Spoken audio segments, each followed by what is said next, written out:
What is up, everybody? I am Cameron Jewell, aka the Liberated Outcast, and it is Sunday, June 7th, 1:13 in the afternoon over here in this slice of the world where I reside. And I just want to come on here and talk about some things for fun.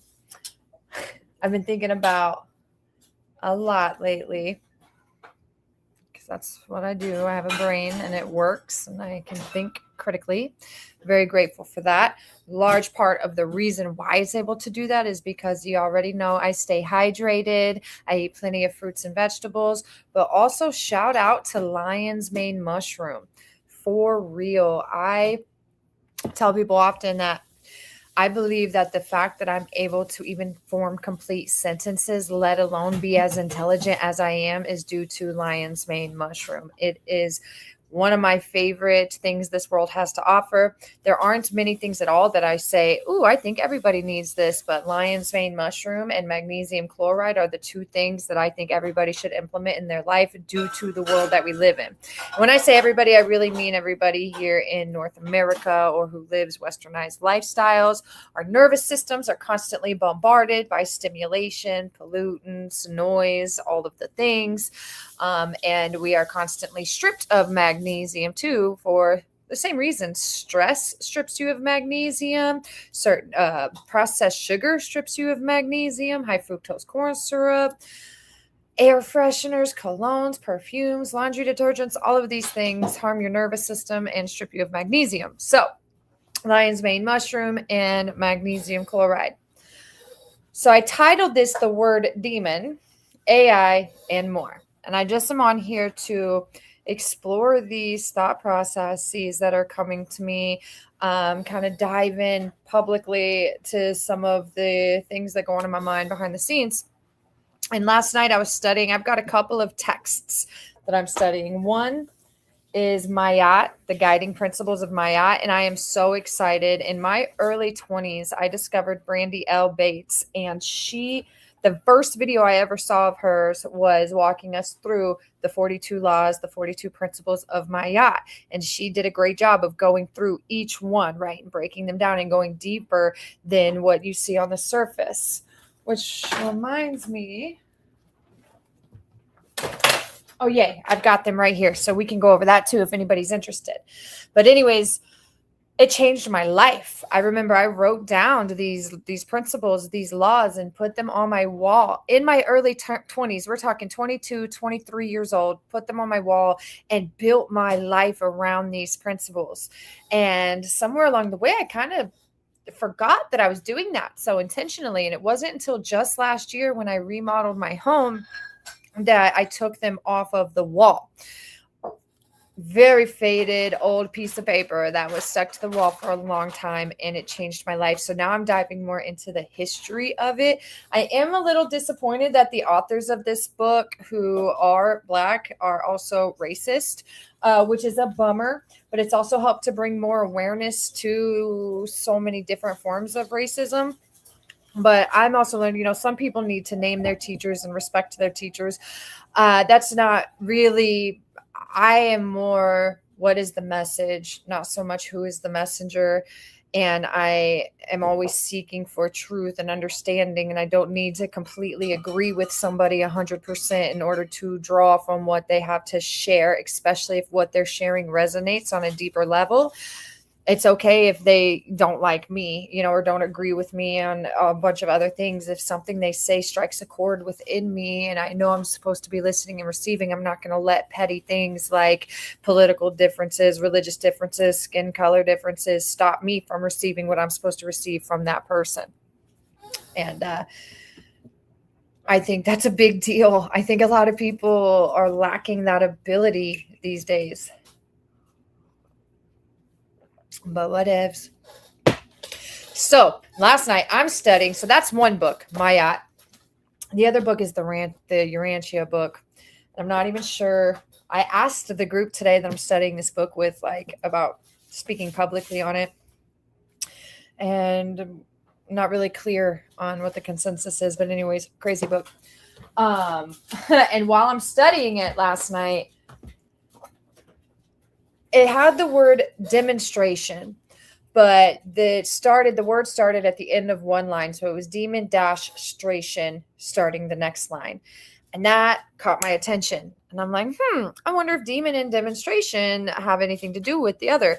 And no, does not. But I did dive into the etymology of the word demon, the origins of the word demon, and where it came from. And I'm really not surprised to have learned that the word demon actually did not.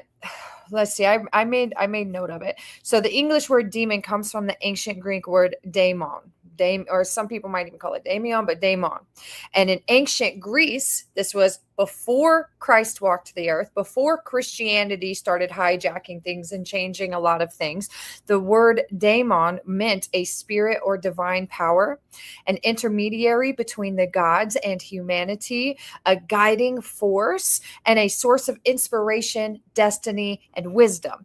That is what the word demon originally came from. Again, the Greek word daemon. All right. Some daemons were considered beneficial. Some daemons were considered troublesome, but many were viewed as these natural forces operating within the unseen world.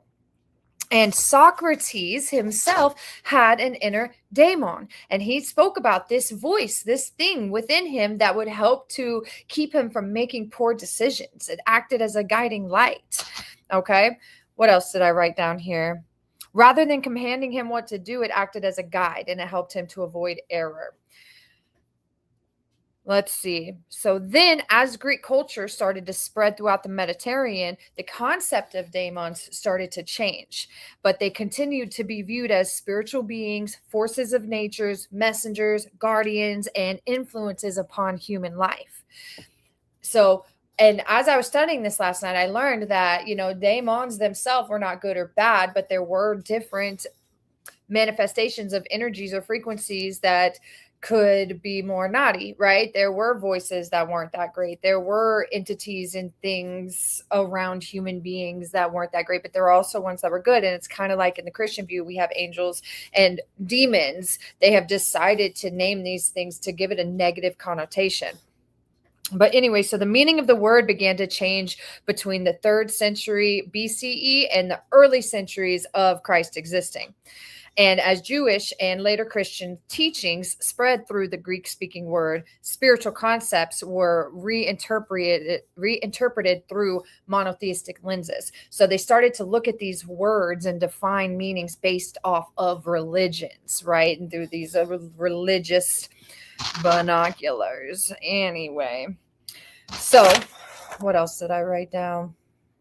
So I want to talk about that, right? Because it wasn't until by the time the New Testament was written in Greek, the word daimonion was commonly used to describe unclean spirits, possessing spirits, forces opposed to God, and entities that caused affliction and suffering. So it wasn't until Christianity took that word and started assigning meanings to it that it was bad. And I have kind of a developing theory around this. I'm curious, Christianity, the religion, all right, not to Jesus, not what he came to share, not his true followers, but these government institutions that have been erected under the illusion of being in the name of Jesus, created all of these rules, right? These rules have put a lot of shame out there, a lot of guilt, and really have worked to disconnect a lot of people from God. And I'm wondering, like, in a lot of Christianity, it is seen as unholy or unchristian to speak to anybody but God or to the Bible. I believe that these government institutions have been put in place to disconnect us from that God within. And some of these other ideas and I'm just going to call them ideas that I'm exploring. We all have that voice of God in us, every single one of us. But some of us have a hard time accessing it because there are so many different ways to access that voice of God. And some of the ways, like I know for me, some of the ways that I choose to commune with God and sit down, like I'm always with God and I'm always walking with God. And I know that, but I like to set time aside and put a lot of intention. Okay, this is me and God, and we are communicating, and I choose to do it in different ways. And some of the ways that I choose to do it, people who are programmed in that hive mind would say that what I'm doing is demonic, that what I am doing is evil, because of situations like this, where Christianity has taken things, twisted it, assigned new meanings, and put negative connotations onto it. And again, this is all just kind of a developing theory, but it is fact that the word demon is derived from the Greek word daemon, from before Christ even existed. And it was just people being able, again, a guiding force, spirits neither good nor bad, just there.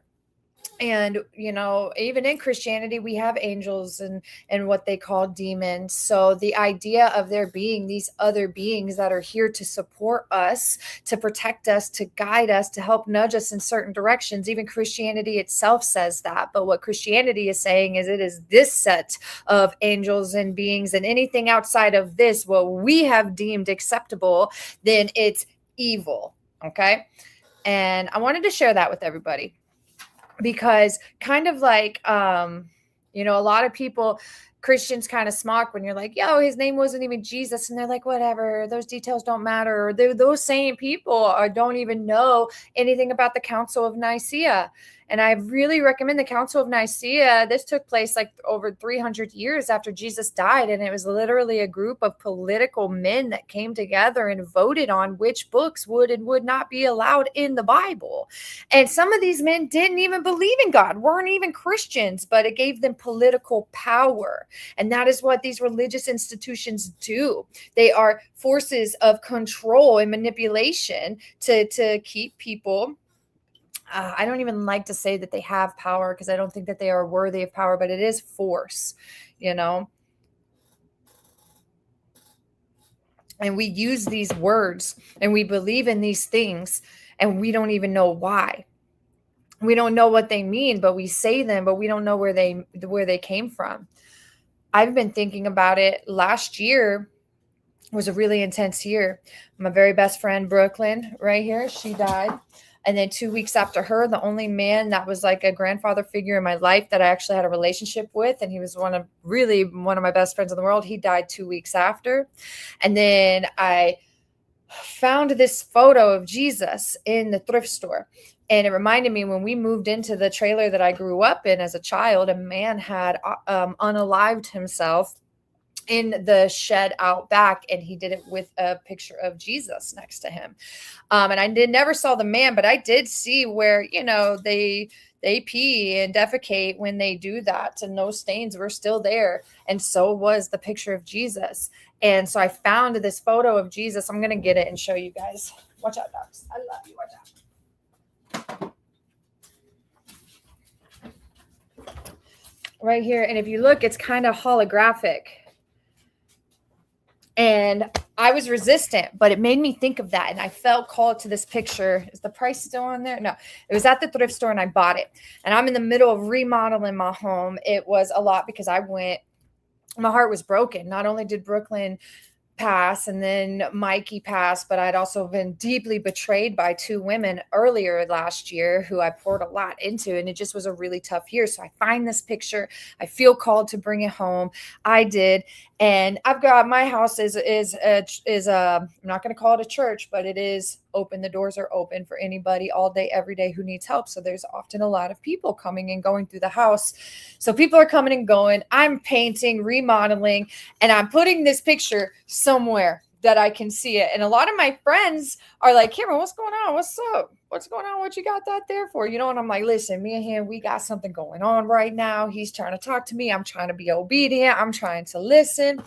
So I did that. And then this series of events started to happen. I hired a man to help me do my bathroom and to do the house. And I decided to trust him because he had Jesus is Lord really big on the back of his truck. So I decided to trust him because of that. Oh, well, he's a God-fearing man. He's a Christian man. No, that dude completely ripped me off. I still am having some issues from the shoddy work that he did. And then after that, and I'm like, whatever, I think that might just be the enemy trying to keep me from connecting to Jesus, right? Because my initial reaction was, oh, that's why I don't, blah, blah, blah. But I like to keep an open mind as much as possible. So then after Brooklyn passed and Mikey passed, this man who I know and who is also on my social media sends me a message. And he's a Christian. I even went to church with him and his family because I'm not here to judge. I might not believe the way that you believe, but if I love you, which I love most people, and I respect you, I will go to your church with you. I will sit in your church with you and share that experience with you. And I would hope that you'd have enough respect, and I'm not going to try to change you. I'm not going to try to convince you of anything that you don't want to be convinced of. But anyways, he sends me a message after I lose the two most important people in my life to death and been betrayed by people who I thought were in it with me, sends me a message giving me his condolences for the passings, but was sure to let me know that if I didn't change my ways, that I wouldn't see those people that I love so dearly in heaven, because I worship the creation and not the creator. And he says that because I don't choose to subscribe to these man-written doctrines, right? I learned from them. There's good information in there, but I'm not basing my whole life around something that was developed for political power. Not going to do it. And also, I mean, the reality, the KKK was a ministry. All right. They stood behind the Bible and did those terrible things. When we came and wiped out the Native Americans, we did that behind the Bible. Manifest destiny. It was what God wanted. And it trips me out now. I met a man recently who, 1 week he's dressed up in his Native American regalia at these Native American festivals, honoring his heritage. And then the next week he's preaching with the Bible in his hand. And I think it comes from a good place, but just I don't know if it's cognitive dissonance, ignorance, what it is, but those two things just don't make sense to me. Like, your people were massacred behind this book. Nations have been massacred in the name of this man-written book. So anyways, back to the story. I, again, was like, and it just wanted to vomit, right? Like, ooh, this is why I don't draw near to Jesus, which, mind you, Jesus has been with me since the day that I was born, or I wouldn't even be here, baby. But there was resistance to him because of what humans have done, because of what religion has done. But I still was like, nope. All right, nope. So I found a church to go to here in St. Augustine. It had just opened. And I kind of knew a man who opened it with them. He was claiming it was his church. Even when I came in, he was like, look, this is mine.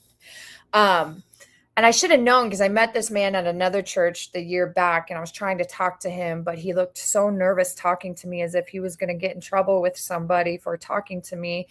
And that happens a lot in the church too. Like, if you are a preacher, then your wife needs to be secure enough in you counseling or speaking to women who come to you in public, who appreciate the work that you do and want to share that appreciation. But anyways, and I go to this church, and I really thought I was going to find like a church family in there. I wanted it. I had been betrayed. Some of you who have been rocking with me for a while know that there was a lot that went on last year. Witchcraft, what's it called? That humiliation rituals, definitely went through that. And I was just seeking some form of community, and I wanted people who believe in God, who have that love of God in their heart. And with everything that was going on, it is natural to think, let me go to church, because clearly these people love God, right? And I went every Sunday except for when we were foraging for almost 3 months. I was tithing a significant amount, and that does matter to me, because they stand up there and they tell you why you need to tithe, and all of these things, and all the things that are going to come from you tithing. And I thought I was doing the right thing, and turned out I thought God was leading me there to connect with people, right? To find him. But no, what God wanted me to see through all of that is how much evil and manipulation there is in the name of this man right here. And it's not his fault at all, at all. And it's really tough, because where I live, there's a church on every corner. You have all of these people that go to church on Sundays and read the Bible and condemn others and quote from this book that they don't even know the history of, and use that to condemn other people and justify their wrongdoings. And I have this fire inside of me to that. I don't know. That's for God to determine where that fire is going to go, what it's going to reveal, and what it might burn down. But all I know is I've got to stay true to that, stay true to myself, take care of my mind, my body, and my spirit, continue to go to the one true church and connect with God, continue to take care of the one true temple so that God may continue to work through me. And I continue to pray that God helps me to do this and as peaceful of a way as possible, because I don't want that anger to turn to scorn. I don't want to bring even more shame. Most people who subscribe to these Western religions, they're already riddled in shame because they're told from the day that they were born that they are sinners, that they're dirty, that they need to repent. And I'm here to tell you, Father God does not operate that way, baby, and neither does Mother Earth. All right. That is the way of this world. They want you feeling less than, shameful, guilty, so they can manipulate your mind. And it works for a lot of people. And that church, while I'm trying to make connections and be friends and help people who are sick and their children behind my back, they're talking about, oh, is that witchcraft? And then there's this whole, is she a witch? I don't know. Let me go see. Oh, no, I don't think she is. Oh, but I think she is. Blah, blah, fucking blah. And then I find out that they were like on this demon hunt because they were learning about demons and da-da-da-da-da. And that's, I think that's one of the reasons why the etymology of the word demon has been brought to my awareness and why I felt called to dive into that last night. Because a lot of the ways that we truly connect to God, these churches will tell you that they're evil, that it's evil. And it's because they don't understand it. They barely understand the book that they base their life upon. Okay. So yeah. Let me drink my coffee.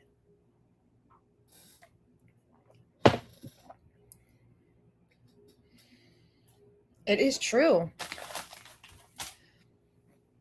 I mean, think about like the Christian Crusades and what they did to the pagans and how they went in and burned all their books, all their literature, killed so many people, men and women, all right, in the name of God. That's not God, and that's definitely not Michael of Lebanon. And a big part of this, there's a lot going on out there in the sky and the world. A lot of us are being called, those of us who carry that truth in our heart, and we know, and we still experience fear and doubt and allow the manipulations of the world to get into our head and slow us down. But that is easing up and it's going on. And those of us that have that fire that will expose that which dwells in the dark, that fire that is going to bring the truth to the light, it's time that we show up and show out. It is. It's not easy, but there are so many things that I have been stuffing down, not speaking on, not saying about myself, about the world that I see, because I'm tired of being judged and condemned by these people who pretend to follow Christ Jesus. But now it really hit me. I'm not going to take advice about God. I'm not going to accept spiritual guidance from people who are disembodied, people who don't know anything about the one true temple, whose temple is inflamed, bloated, clogged up. Okay. And it's not about judging people for taking pharmaceuticals and eating shitty food, fake food. It's just the truth that this is our temple and we are supposed to care for it. And you don't even know how it functions or what it needs to function, but you're going to tell me that my walk with God isn't holy because it goes against that book that you've been told to believe? I'm not doing it anymore. And I've had to fully accept that there are going to be people who are going to walk away, who are going to, some might even get angry and come at me. It won't be the first time either. Let's go. And that's just the way that it is. And that's okay, because I know that the trails that I blaze are going to help to make way for a lot of these people who also know, they can feel it in their spirit. They know it in their heart that these slave systems are not right. But, back in 2020, when everybody was wearing masks, and I went out to Texas and I stayed on this ranch with a woman, and she's a strong woman and she could see right through it. And she wasn't playing any of that. She wasn't wearing the masks. And it wasn't until I saw her we went into a store and they said, you can't come in unless you have your mask on. And she said, then I'm out. I'll take my money somewhere else. Because I saw her stand up for herself and not fall into the guilt or the shame or the fear and comply by putting the mask on, I never put another mask on after that. If I had to wear one to come in, I wasn't coming in.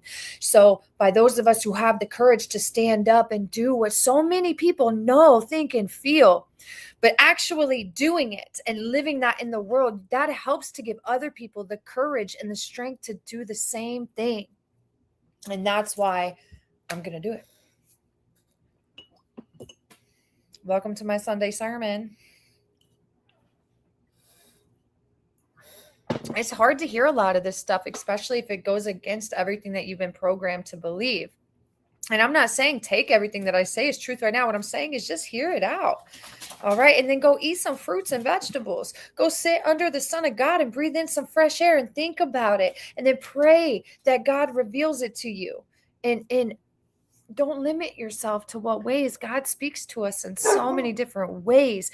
I believe wholeheartedly that you can go into a library full of books. And if you have it in your heart, if you believe in your whole heart that you can go grab any book off of the shelf and open that book up to a page and God will have a message for you, He will. It will be there. Okay. Sitting with Mother Earth, right? Father God, Mother Earth.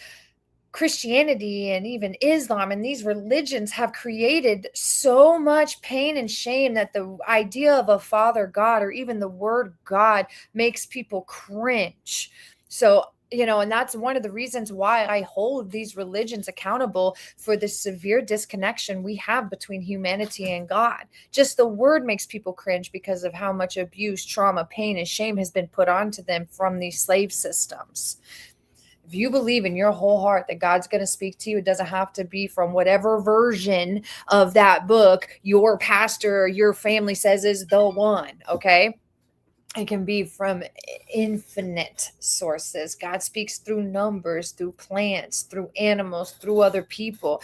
Just last night, what I was reading in that book had nothing to do with demons, but that message was for me. And because I am always seeking truth and trying to keep my mind open to as much as possible, I was able to receive that message from one small word, from a hyphenated word. I've been having a conversation with a friend of mine about AI today.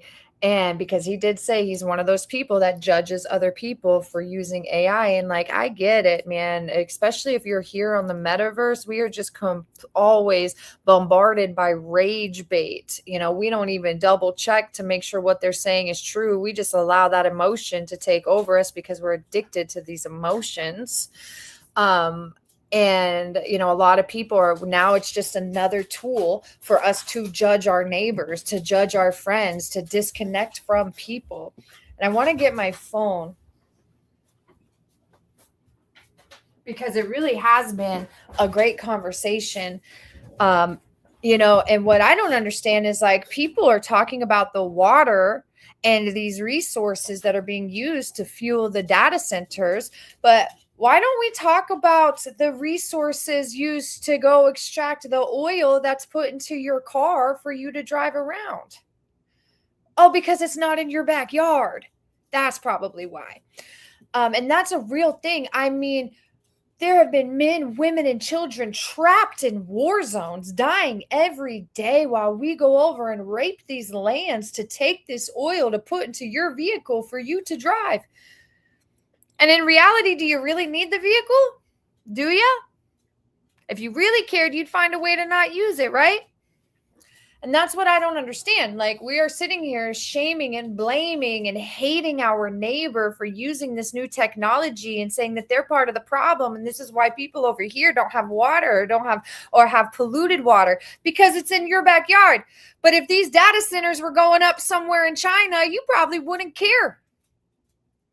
But because it's here on your soil, now you're going to virtue signal, right? And part of our conversation, there are just so many, it was just such a great conversation, and I was even saying, I hate when things are used to divide us. I hate when these psyops come and just turn us against each other. First, it was the color of our skin. First it was our religious beliefs, the color of our skins, who eats meat and who doesn't eat meat, who voted for who. Now it's who uses AI and who doesn't use AI. And another point that I made, and I get it. AI, yeah, it is a dangerous, dangerous, dangerous tool. And unfortunately, a lot of people are going to hand their power over to these new systems and they're going to completely lose their ability to think critically. And that's sad, but also survival of the fittest, baby. If you're going to hand your power over like that, then whatever consequences come, they come. A lot of people are going to lose the ability to form their own thoughts. They're going to have to go to these systems to do that. And that's dangerous. But this same tool that can be used very dangerously can also be used for good. And I have personally witnessed that. It's a tricky, tricky tool. And all I know is that we are polluting the earth. We are harming others all of the time. Some of us, the clothes that you're wearing were made from some child working as a slave in a factory somewhere. But since it's not in your backyard, right? Not in your backyard. That is going to be a theme soon, I think, because even that church that I was just talking about that I tried to join, that God used as a perfect example for me to see that is not where I belong. That is not where you're going to find God. You can find a taste of God there. You can find a big illusion of God there, but you're not going to find the true essence of God there. These people who called themselves disciples of Jesus were actively fighting against a methadone clinic going in their backyard. And I get it, right? I totally get it. People don't want that. But you say that you're a disciple of Christ Jesus. And now you're fighting against this resource for people who are struggling with drug addiction. And you're not even offering a solution. You're just saying, not here. That's crazy to me. Things don't really matter to us as Americans until it's in our backyard. Why? Do you know how many lives were lost for that oil in your car that you're driving around? Women and children. States, cities, nations taken out so we can go steal from their land to fuel your car. But your neighbor who used AI to create a flyer is garbage, is slop. And trust me, I get it. I always stick my head into these psyops. One psyop almost got me a couple of years ago. I stick my head in there, see what's going on so I can understand it. And then I have it in me to pull my head out of there and speak on it. We don't know what the future of AI is going to look like, but instead of shaming your neighbor, instead of pointing fingers and casting judgment, why don't you have some real conversations? Ask them, when's the last time you picked up and finished a book? Hey, are you able to think without these machines? I'm watching it take off in the herbal community where people now, they make these posts and it makes it seem like they know so much about the plants in the body and they don't know shit. And that's putting them at a disadvantage. But honestly, for people like myself, it's going to put me at an advantage because out in the real world, when you're actually with people, I've got my information here. I've got a powerhouse right here in my head that has that information. Whereas a lot of these people, they're going to have to stay inside, stay by their computers in order to be who they have betrayed themselves, which they have betrayed themselves as well when they do that, but have portrayed themselves to be.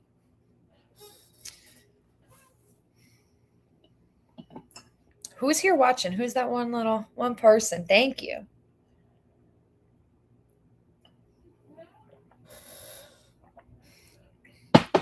So that was it.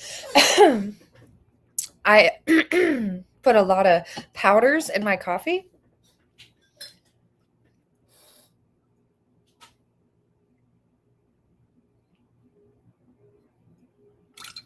Sorry, you guys. I don't think that was my water. I don't know how long that's been sitting there. But anyway, I put a lot of powders in my coffee, so sometimes they get stuck back here. that was a good little test run. I wanted to share that with you about the word demon and the etymology of it, where it came from, what it used to mean before it was hijacked, just like much of everything else in the society has been hijacked by political and religious organizations, and kind of get the ball rolling on that not in my backyard AI conversation. I'm not saying we should all use AI, especially as a search engine to Google every single little thing. But what I am saying so loud is that it does not help anything to point your fingers and judge others because of what they are doing. Instead, have a conversation with them. Encourage them to stay empowered, to not hand over their ability to think and speak critically to these machines instead of pushing them. I shared with my friend, I made the point that, AI doesn't resent me. AI doesn't secretly compete with me. AI doesn't take me personally and then project onto me. I can go to AI for help without, humans carry the envy, greed, insecurity, shame, all of these things. And the essence of what I was saying is that humans are more and more disconnected even before AI hit the scene. It's hard to connect to humans because they're so selfish, because they're so greedy, because they're so insecure. All right, true connection has been missing since way before we were handed the AI down here. Okay. Christina says AI hates me. Why? You want to break that down? Why does AI hate you? The truth is AI doesn't have the ability to hate anybody because it's not a person. But again, the essence of what I was saying is that there are a lot of people out here on their own. Everything that I have today, I worked my ass off for, and I did it almost by myself. Okay. And then after I built it, I tried so hard to enlist other human beings to help me to continue this on. And I was sharing everything that I had, everything that I worked hard to learn and develop with them freely, to keep the vision going, to go out here and make a real impact, to really be the change that we want to see in the world. And 90% of these people, they had ulterior motives. They had resentment and shade in their heart. A lot of them were just waiting to take everything that they could and run and then claim it as their own, because that's what humans do. Okay, so I don't know why we act surprised that people, are developing these connections with this artificial intelligence. It's because it's hard to find it out in the real world. And that's worth considering. I myself have dedicated the last 6 years to creating these in-person spaces to get people connected to their bodies, to the land, to their food. And I've been working so hard at it because that's the change that I believe we need to see. So the people sitting there pointing their fingers at other people using AI, how about you point it back at yourself and say, what can I do to help bridge that disconnection? Why are human beings so disconnected from each other that we are grabbing onto this artificial intelligence and really forming what we think are real connections with it? Because we're not connected to each other for reasons such as we do nothing but judge each other and point fingers and project insecurities onto one another. And that's crazy. The people out here judging other people for using it and not supporting them for using it, you're half the reason people are doing this. We get in on our high horses and we're better than somebody, and then we get into our vehicle and use the oil that hundreds of thousands of women and children have lost their lives to provide that oil for your car. So that's it. Wanted to get that ball rolling, that conversation sparked, and get used to speaking on it, because I think that these things need to be heard, because we need more truth in this world. We need more love and compassion and understanding in this world. We need less finger pointing and blaming and more empathy and understanding. Have conversations. Maybe that person uses AI as a therapist because they went to therapist after therapist after therapist and were handed medication after medication after medication and no real tools to help them. Or maybe they were even shamed and rejected by the medical system, because that happens all the time. Oh, it's all in your head. You're just crazy. But now they have this artificial intelligence that does a good job of helping them to feel seen, understood, validated. And instead of shaming that person for seeking that out, how can we start to give that to these people? Right? What is it that we are going to this technology for? And how can us who have strong enough opinions to point fingers and blame other people for the problems they're causing, how can we take that energy and use it to solve those problems? Or the single mother who is so in over her head and she just needs help feeding. And it is so much easier to chat into Chat GPT the ingredients that she has and have chat tell her how to make food for her 3 kids after she's been working all day. How about instead of judging her or making her feel bad with our rage bait posts, we go over there and help her cook? Because most people would rather talk about problems and sit in their privilege than actually do something about it.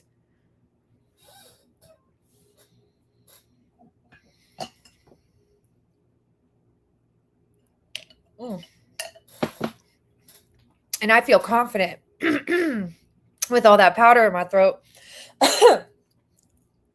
That's some good powder, though, you guys. I feel very confident in my authority to speak on these things because I am actively doing that. I am actively in the real world and have been for over half a decade now with the gatherings, all right, over a decade with the work, to be that change that I want to see. Sure, I've got some strong opinions and I voice them, but I never voice a problem before I'm actively working on the solution.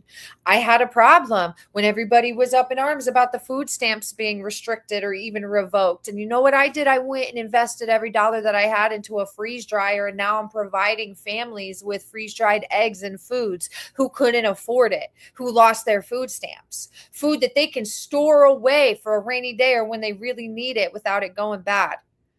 So if you're going to point your fingers and talk about these problems, please get up and work towards a solution or shut the fuck up and sit down. That's it. I'm out for now. I'll be back. You can bet on that.